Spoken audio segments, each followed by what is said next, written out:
Okay. അപ്പോൾ നമ്മൾ ഇന്ന് എടുക്കാൻ പോകുന്നത് പ്രോബബിലിറ്റി ഡിസ്ട്രിബ്യൂഷൻസിനെ കുറിച്ചിട്ടുള്ള ക്ലാസ്സാണ്. പ്രോബബിലിറ്റി ഡിസ്ട്രിബ്യൂഷൻ എന്താ വെച്ചാൽ അത് ഡീറ്റെയിൽ ആയിട്ടൊന്നും ഞാൻ എടുക്കുന്നില്ല. എക്സാം പോയിന്റ് ഓഫ് വ്യൂവിലാണ് എടുക്കുന്നത്. അപ്പോൾ പ്രോബബിലിറ്റി ഡിസ്ട്രിബ്യൂഷൻ 4 തരത്തിലാണുള്ളത്. ഒന്നാമത്തെ എന്താ ബൈനോമിയൽ പ്രോബബിലിറ്റി ഡിസ്ട്രിബ്യൂഷൻ. രണ്ടാമത്തെ എന്താ പോസോൺ പ്രോബബിലിറ്റി ഡിസ്ട്രിബ്യൂഷൻ. മൂന്നാമത്തെ നോർമൽ പ്രോബബിലിറ്റി ഡിസ്ട്രിബ്യൂഷൻ അല്ലെങ്കിൽ നോർമൽ ഡിസ്ട്രിബ്യൂഷൻ. ലാസ്റ്റത്തെ എക്സ്പോണൻഷ്യൽ ഡിസ്ട്രിബ്യൂഷൻ. ഓക്കെ, അപ്പോൾ ഇങ്ങനെ 4ആയിട്ട് നമുക്ക് പ്രോബബിലിറ്റി ഡിസ്ട്രിബ്യൂഷനെ തിരിക്കാൻ പറ്റും. എന്തൊക്കെയാ? Binomial distribution, Poisson distribution, normal distribution, exponential distribution. അപ്പോൾ ഇങ്ങനെ 4ആയി തിരിക്കാം. അതിൽ ആദ്യത്തെ കണ്ടോ, 2 ബൈനോമിയലും പോസോണും. അതിനെ നമ്മൾ ഡിസ്ക്രീറ്റ് പ്രോബബിലിറ്റി ഡിസ്ട്രിബ്യൂഷൻ എന്നാണ് വിളിക്കുന്നത്. പിന്നെ മറ്റേ 2 കണ്ടോ, നോർമലും എക്സ്പോണൻഷ്യലും. അതിനെ നമ്മൾ കണ്ടിന്യൂസ് പ്രോബബിലിറ്റി ഡിസ്ട്രിബ്യൂഷൻ എന്നാണ് വിളിക്കുന്നത്. അപ്പോൾ ഇതിന്ന് എന്താണ് പ്രോബബിലിറ്റി ഡിസ്ട്രിബ്യൂഷൻ എന്ന് തിയറി ചോദിച്ചാൽ നിങ്ങൾ അറ്റ്ലീസ്റ്റ് ഇതെങ്കിലും എഴുതാം. പ്രോബബിലിറ്റി ഡിസ്ട്രിബ്യൂഷൻ 4 തരത്തിലാണ് മെയിനായിട്ടുള്ളത്: ബൈനോമിയൽ, പോസോൺ, നോർമൽ, എക്സ്പോണൻഷ്യൽ. അതിൽ ബൈനോമിയലും പോസോണും ഡിസ്ക്രീറ്റ് പ്രോബബിലിറ്റി ഡിസ്ട്രിബ്യൂഷൻസ് ആണ്. നോർമലും എക്സ്പോണൻഷ്യലും കണ്ടിന്യൂസ് പ്രോബബിലിറ്റി ഡിസ്ട്രിബ്യൂഷൻസ് ആണ്. ഓക്കെ, അപ്പോൾ ഇനി ആദ്യത്തെ നമ്മളുടെ ഏത് ഡിസ്ട്രിബ്യൂഷനാണ്? First one binomial probability distribution എന്താണെന്ന് നോക്കാം കേട്ടോ. ബൈനോമിയൽ ഡിസ്ട്രിബ്യൂഷൻ ഇത് ഏറ്റവും ഈസി ആയിട്ടുള്ളൊരു ഡിസ്ട്രിബ്യൂഷനാണ്. അതായത് നിങ്ങൾക്ക് ഞാനൊരു ഉദാഹരണം പറഞ്ഞുതരാം. അതായത് ഇപ്പോൾ നമ്മളൊരു കോയിൻ ടോസ് ചെയ്യുകയാണ്, ഒരു 100 തവണ ടോസ് ചെയ്തു വിചാരിക്കുക. ഓക്കെ, അപ്പോൾ എന്തൊക്കെ വരാനുള്ള പ്രോബബിലിറ്റി ഉണ്ട്? ഹെഡ് വരാം, അല്ലെങ്കിൽ ടെയിൽ വരാം അല്ലേ? അപ്പോൾ ഞാൻ പറയുകയാണ് ഹെഡ് വരിക എന്നുള്ളതാണ് എൻ്റെ സക്സസ്. അപ്പോൾ ഹെഡ് വരാനുള്ള ചാൻസ്, അപ്പോൾ 100 തവണ ടോസ് ചെയ്യുമ്പോൾ ഹെഡ് വരാനുള്ള ചാൻസിനെയാണ് നമ്മൾ അതിൻ്റെ ബൈനോമിയൽ ഡിസ്ട്രിബ്യൂഷൻ എന്ന് പറയുക. ഇനി അല്ല ഇനിയിപ്പോൾ ഒരു ഡൈ ടോസ് ചെയ്യുക വിചാരിക്കുക. അപ്പോൾ അതിൽ എന്തുണ്ടാവും? 1 മുതൽ 6 വരെയുള്ള ഫേസസ് ഉണ്ട് അല്ലേ? അപ്പോൾ അതിൽ 3 കിട്ടുക എന്നതാണ്, 3 വരിക എന്നതാണ് എൻ്റെ സക്സസ് എന്ന് വിചാരിക്കുക. അപ്പോൾ ആ 3 വരുന്നതാണ്, അതായത് 100 തവണ ടോസ് ചെയ്യുമ്പോൾ എത്ര തവണ 3 വരും, അതിനെയാണ് നമ്മൾ എന്ത് പറയുക? നമ്മൾ ബൈനോമിയൽ ഡിസ്ട്രിബ്യൂഷൻ എന്ന് പറയുക, അല്ലെങ്കിൽ സക്സസ് ഉണ്ടാവാനുള്ള പ്രോബബിലിറ്റി. ക്ലിയർ ആയിട്ടുണ്ടാവും വിചാരിക്കണം. അതായത് ഏതെങ്കിലും ഒരു എക്സ്പെരിമെൻറ്റ് നമ്മൾ കുറേ തവണ ചെയ്യുക. ഇപ്പോൾ കോയിൻ ടോസ് ചെയ്യുന്നത് ഒരുപാട് തവണ ചെയ്യുക, എന്നിട്ട് നമ്മൾ പറയും ഇന്നതാണ് സക്സസ്. എന്താണ്? ഒന്നുമില്ലെങ്കിൽ ടെയിലാണ് സക്സസ്, അല്ലെങ്കിൽ നമ്മളുടെ ഹെഡാണ് സക്സസ് എന്ന് പറയും. എന്നിട്ട് അത് കിട്ടാനുള്ള പ്രോബബിലിറ്റീനെയാണ് നമ്മൾ എന്ത് പറയുക? ഈ ബൈനോമിയൽ ഡിസ്ട്രിബ്യൂഷനിൽ അതിൻ്റെ പ്രോബബിലിറ്റി എന്നല്ല, പ്രോബബിലിറ്റി ഡിസ്ട്രിബ്യൂഷൻ എന്ന് പറയുക കേട്ടോ. ഓക്കെ, നമുക്കിനി അതിൻ്റെ ഇക്വേഷൻ ഞാൻ പറഞ്ഞുതരാം. നിങ്ങൾ അങ്ങനെ പഠിച്ചാൽ മതി കേട്ടോ. അല്ലാതെ ഈച്ച് ആൻഡ് എവറി സെൻറ്റൻസ് ഒന്നും ഇതിൽ പഠിക്കേണ്ട, നമുക്കിപ്പോൾ പോസിബിൾ അല്ല. ഇത് പഠിച്ചാൽ തന്നെ മാർക്ക് കിട്ടും. അതായത് ഇതിൻ്റെ ബൈനോമിയൽ പ്രോബബിലിറ്റി ഡിസ്ട്രിബ്യൂഷൻ എന്ന് പറഞ്ഞാൽ f(x) = NCX P(x) Q(n-x). അതായത് നമ്മൾ ഒരു എക്സ്പെരിമെൻറ്റ് n ടൈം ചെയ്യാണ്. ഫോർ എക്സാമ്പിൾ ഇപ്പോൾ നമ്മൾ ഒരു കോയിൻ ടോസ് ചെയ്യുക വിചാരിക്കുക. അപ്പോൾ ഇവിടെ 100 തവണയാണ് ഞാൻ ആ കോയിൻ ടോസ് ചെയ്യുന്നത് വിചാരിക്കുക.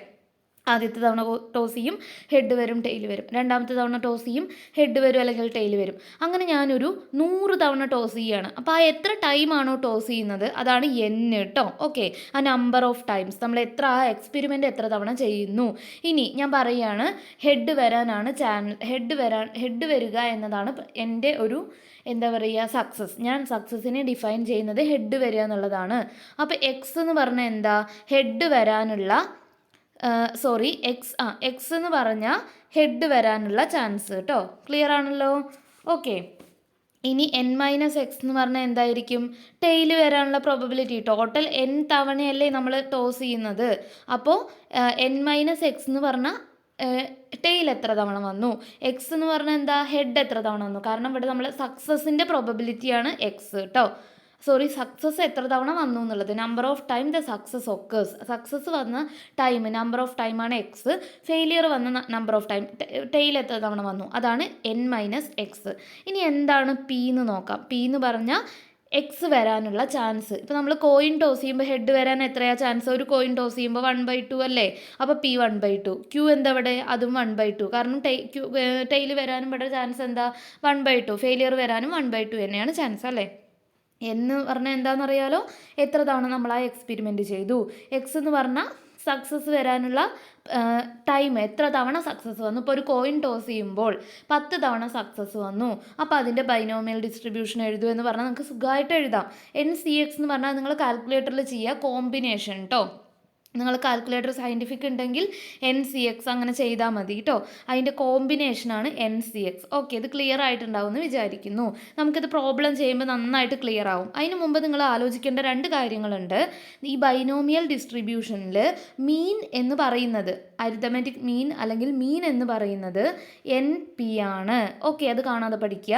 വേരിയൻസ് എന്ന് പറയുന്നത് NPQ ആണ്. Okay, NPQ. ഇത് രണ്ടും മസ്റ്റായിട്ടും കാണാതെ പഠിക്കണം കേട്ടോ. മീൻ എന്ന് പറയുന്നത് NP ആണ്, വേരിയൻസ് എന്ന് പറയുന്നത് NPQ ആണ്. അപ്പോൾ ഈ NPQൻ്റെ റൂട്ട് കണ്ടല്ലേ, ഇതെന്താവും? സ്റ്റാൻഡേർഡ് ഡീവിയേഷൻ ആവും കേട്ടോ. അതായത് NPQൻ്റെ റൂട്ടാണ് സ്റ്റാൻഡേർഡ് ഡീവിയേഷൻ, വേരിയൻസിൻ്റെ റൂട്ടല്ലേ സ്റ്റാൻഡേർഡ് ഡീവിയേഷൻ. അപ്പോൾ ഈ 3 ഇക്വേഷൻസ് ഒന്ന് കാണാതെ പഠിക്കുക. മീൻ എന്ന് പറയുന്നത് NP, വേരിയൻസ് എന്ന് പറയുന്നത് NPQ, സ്റ്റാൻഡേർഡ് ഡീവിയേഷൻ എന്ന് പറയുന്നത് റൂട്ട് NPQ. ഓക്കെ, ഇനിയാണ് നമ്മൾ പ്രോബ്ലം ചെയ്യാൻ പോകുന്നത് കേട്ടോ. ഇതൊന്നും പ്രോബ്ലമേ അധികം വരുള്ളൂ. ഇനി തിയറി വന്നാലും നിങ്ങളിത് ഇതുവരെയൊക്കെ പറഞ്ഞത് വെച്ചിട്ട് എഴുതുക കേട്ടോ. ഓക്കെ, അപ്പോൾ നമ്മൾ ഒന്നാമത്തെ ടെക്സ്റ്റ് ബുക്കിൽ 89ാമത്തെ പേജ് എടുക്കുക. അതിൽ എക്സാമ്പിൾ 1 നോക്കൂ. നമുക്ക് മീനും വേരിയൻസും തന്നിട്ടുണ്ട്. മീൻ, അരിത്തമെറ്റിക് മീൻ എന്ന് പറയുന്നത് NP അല്ലേ, NP തന്നിട്ടുണ്ട്. എന്താണ് മീനും വേരിയൻസും 2.5ഉം 1.875ഉം റെസ്പെക്റ്റീവ്ലി എന്നാണ് പറയുന്നത്. അപ്പോൾ ആദ്യം തന്നിട്ടുള്ളത് എന്തായിരിക്കും? മീനായിരിക്കും. അപ്പോൾ NP, മീനിൻ്റെ ഇക്വേഷൻ എഴുതുക. NP അല്ലേ, NP എന്ന് നമുക്ക് ആദ്യം മുതൽ മീൻ എന്ന് പറയുന്നത് എന്താ കാണാതെ പഠിച്ചിട്ടില്ലേ? NP. അതെത്രയാണ് തന്നിരിക്കുന്നത്? 2.5. ഇനി വേരിയൻസ് എന്ന് പറയുന്നത് എത്രയാണ് തന്നിരിക്കുന്നത്? 1. അതെന്താ ഇക്വേഷൻ എന്താ? NPQ. അതെന്താ വന്നിരിക്കുന്നത്? 1.875. ഓക്കെ, അപ്പോൾ NPയും തന്നിട്ടുണ്ട്, NPQയും തന്നിട്ടുണ്ട്. ഇനി എന്താ ചോദ്യം? എന്താ? ബൈനോമിയൽ പ്രോബബിലിറ്റി ഡിസ്ട്രിബ്യൂഷൻ കണ്ടുപിടിക്കുക.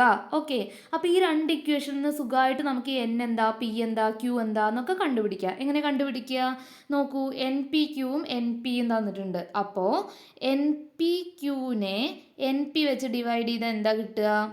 താഴെ ഒരു NP ഉണ്ട്, അത് വെട്ടിപ്പോവും. മുകളിൽ ഒരു NP ഉണ്ട്, അതും വെട്ടിപ്പോവും. അപ്പോൾ Q കിട്ടും കേട്ടോ. അപ്പോൾ നമ്മൾ എന്ത് ചെയ്യുക? NPQ എന്താ? 1.875.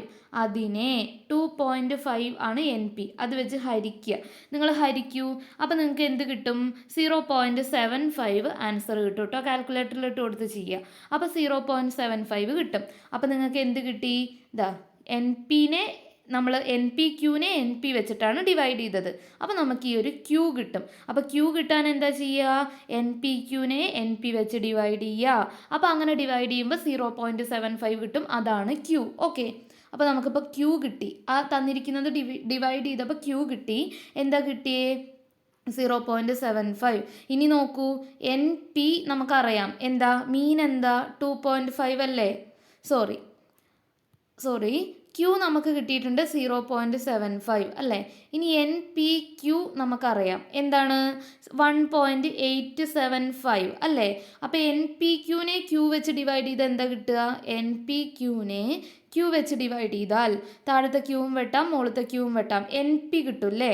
അപ്പോൾ NP കിട്ടാൻ എന്ത് ചെയ്യുക? NPQ, അതായത് 1.875നെ 0.75 വെച്ച് ഡിവൈഡ് ചെയ്യുക. അപ്പോൾ എന്ത് കിട്ടും? NP തന്നിട്ടുണ്ട് 2.5 കിട്ടും. ഓക്കെ,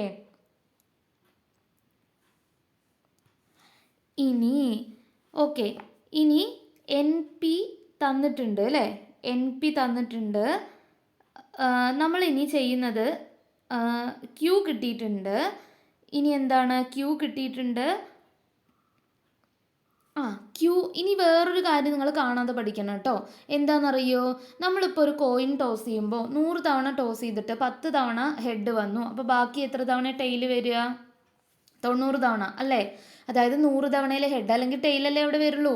അപ്പോൾ എപ്പോഴും സക്സസിൻ്റെ പ്രോബബിലിറ്റിയാണ് P. അതിനോടുകൂടി ഫെയിലിയറിൻ്റെ പ്രോബബിലിറ്റി, അതായത് Q കൂട്ടിയാൽ നിങ്ങൾക്ക് 1 കിട്ടും. ഇത് കാണാതെ പഠിക്കുക കേട്ടോ. അപ്പോൾ ഇപ്പം നമുക്ക് എന്താ കിട്ടിയത്? കാണാതെ പഠിക്കണേ, ഇമ്പോർട്ടൻ്റ് ആണ്. അപ്പോൾ എന്താ കിട്ടിയെന്ന്? ഇപ്പം നമുക്ക് Q എന്ന് പറയുന്നത് 0.75 കിട്ടിയിട്ടുണ്ട് അല്ലേ? 0.75 കിട്ടിയിട്ടുണ്ട്.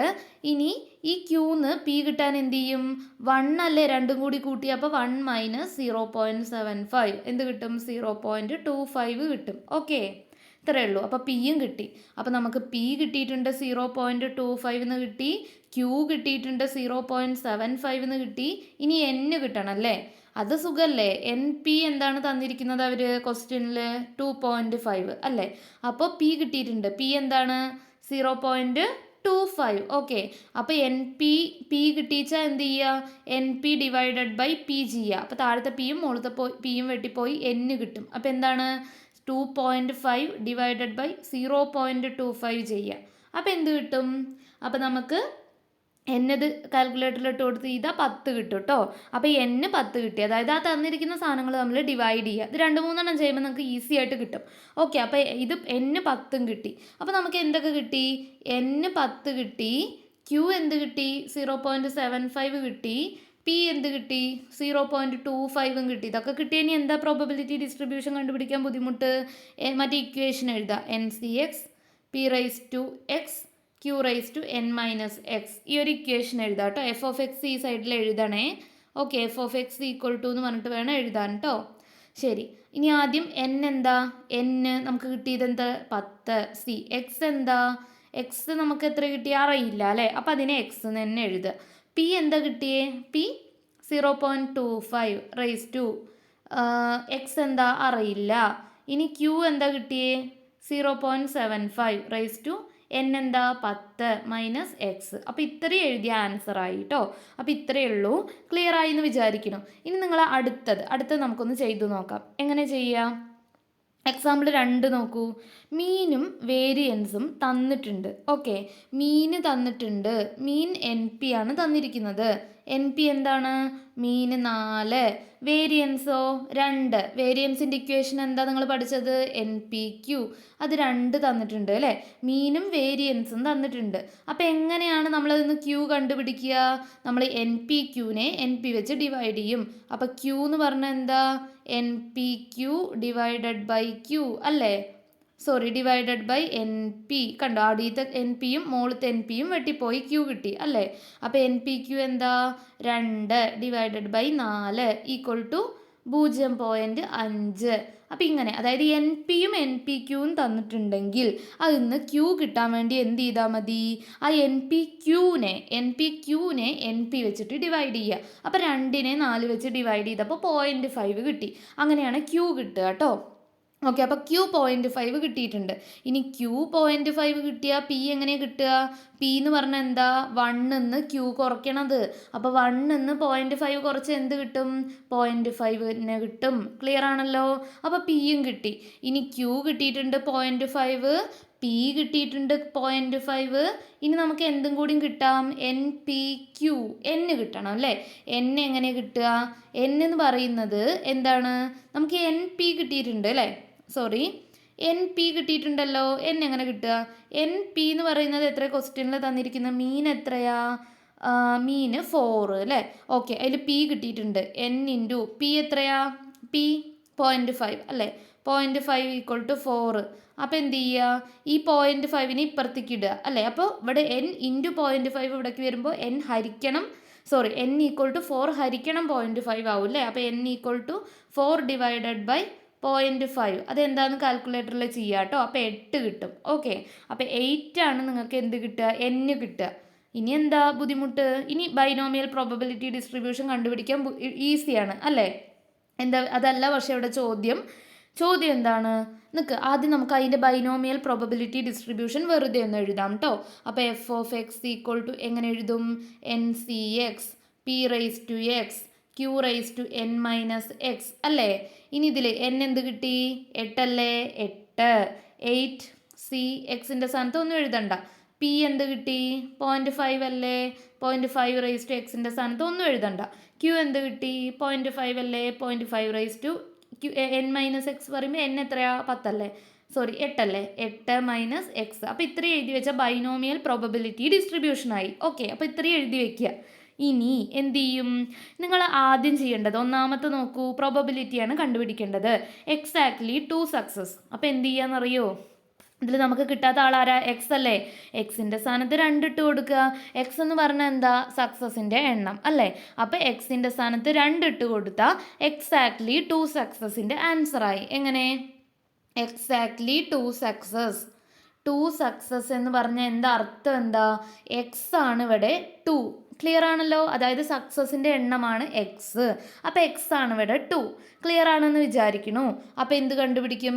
8 ആദ്യം നമ്മൾ എഴുതുക. നമ്മളുടെ ആ ഇക്വേഷൻ ഇല്ലേ 8cx 0.5 റൈസ് ടു അല്ലെങ്കിൽ 1/2 raise to X Q raise to n minus X. അതിൽ ആദ്യം 8c ഇവിടെ എക്സ് എത്ര 2. ആ മുമ്പ് എഴുതിയ ഇക്വേഷൻ നോക്കുക കേട്ടോ. ഇനി നമ്മളുടെ എന്താണ് പി എത്ര പ്രോബബിലിറ്റി 0.5 റൈസ് ടു എത്ര എക്സ് 2. ഇനി ക്യൂ എത്ര 0.5 റൈസ് ടു 8 മൈനസ് എത്ര എക്സ് എത്ര 2. ഇത്രയേ ഉള്ളൂ പണി. അപ്പോൾ 8c2 നിങ്ങൾ കാൽക്കുലേറ്റർ ഇട്ട് കൊടുത്ത് ചെയ്യുക. 0.5 8c2 അതൊക്കെ കാൽക്കുലേറ്ററിൽ ഇട്ട് കൊടുത്ത് ചെയ്യുക കേട്ടോ. നിങ്ങളുടെ അടുത്ത് സയൻറ്റിഫിക് കാൽക്കുലേറ്റർ ഉണ്ടെങ്കിൽ അത് വളരെ നല്ലത് കേട്ടോ. അപ്പോൾ അതിൽ അങ്ങനെ ഇട്ട് കൊടുത്ത് 8c2 ഒക്കെ കിട്ടും. ഓക്കെ, അപ്പോൾ ഇതൊന്ന് ചുരുക്കി എഴുതിയാൽ നിങ്ങൾക്ക് ആൻസർ 7 ഇവിടെ 8 മൈനസ് 2 എന്നുള്ളത് എന്താ?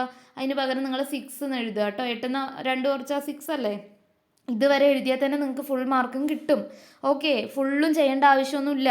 പക്ഷെ കുറച്ചും കൂടി നിങ്ങളുടെ പേപ്പർ നോക്കുന്ന ഒരാൾക്ക് ഒരു ഇംപ്രഷൻ വരാൻ ഇത് ഫുള്ളും ചെയ്യുക കേട്ടോ. ഓക്കെ, ഇതിൻ്റെ ആൻസർ നിങ്ങൾക്ക് 7/64 എന്ന് കിട്ടും. ഓക്കെ, ഇനി രണ്ടാമത്തെ നോക്കൂ.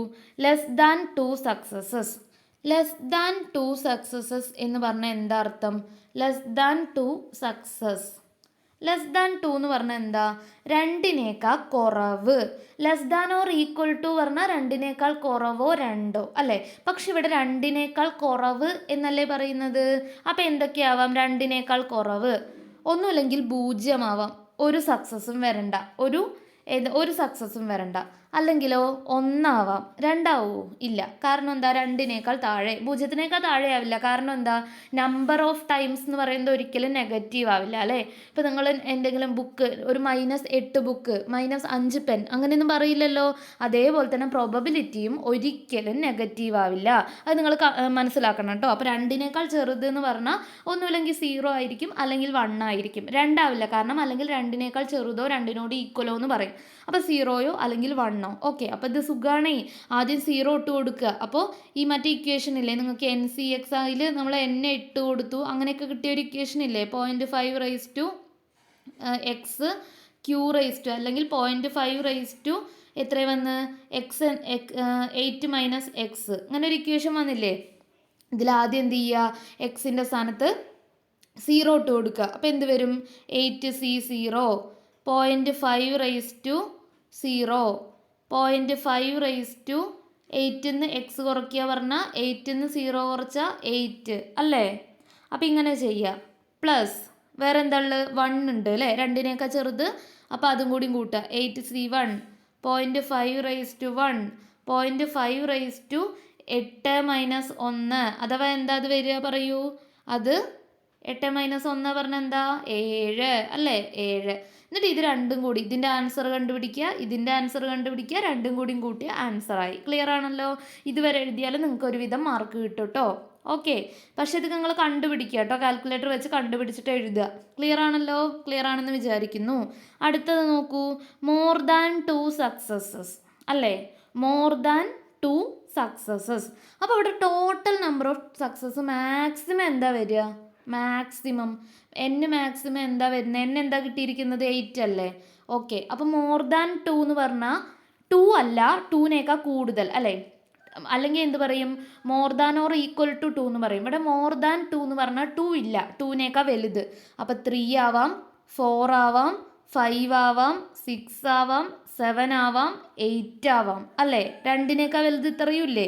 അപ്പോൾ ആ എക്സിൻ്റെ സ്ഥാനത്ത് 3 വെച്ച് ചെയ്യുക. പ്ലസ് 4 വെച്ച് ചെയ്യുമ്പോൾ കിട്ടിയത്, പ്ലസ് 5 വെച്ച് ചെയ്യുമ്പോൾ കിട്ടിയത്, പ്ലസ് അങ്ങനെ ചെയ്യാം. അല്ലെങ്കിൽ ഒരു പണി ചെയ്യുക. മോർ ദാൻ 2 എന്നല്ലേ? അപ്പോൾ 1ന്ന് എന്ത് കുറയ്ക്കുക? ഈ 2 വരെ ഉള്ളത് കുറയ്ക്കുക. അതായത് എക്സിന് 0 കൊടുക്കുക, 1 കൊടുക്കുക, 2 കൊടുക്കുക. എന്നിട്ട് ഇത് 3ഉം കൊടുത്തിട്ട് ഒരു ആൻസർ കിട്ടില്ലേ? അതിനെ 1ൽ നിന്നും കുറയ്ക്കുക. അങ്ങനെയും ചെയ്യാം കേട്ടോ. ക്ലിയർ ആയിട്ടുണ്ടാവും എന്ന് വിചാരിക്കണം. നിങ്ങളത് ചെയ്ത് നോക്ക്. ഇനി അടുത്തത് എന്താ?